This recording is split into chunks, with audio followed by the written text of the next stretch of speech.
All right, we've got a few quick notes today about measuring homes. So I want to first start out by helping direct you to these two resources regarding measuring homes. If you just go to NCRECgov, in their search bar in the top right-hand corner, type measure.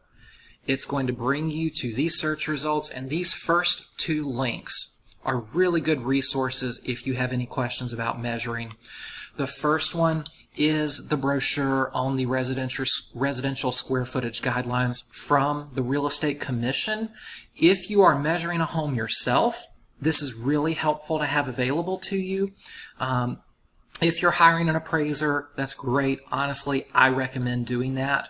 I do want to point out that the Real Estate Commission does say that the measurement must be specifically done in connection with the current transaction. So you cannot use any source for the measurements that was not done specifically for this transaction. Either you going out to measure it or you sending out a professional to measure it for you.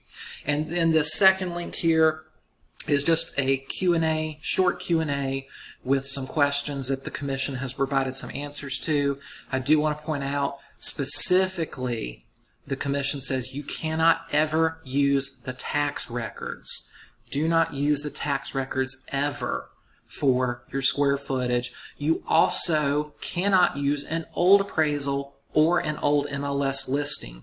Again, the measurements must be done specifically for this transaction. You cannot use a previous MLS listing. You cannot use an appraisal that was done when the buyer purchased or when they refinanced. You have to measure the property for this specific transaction.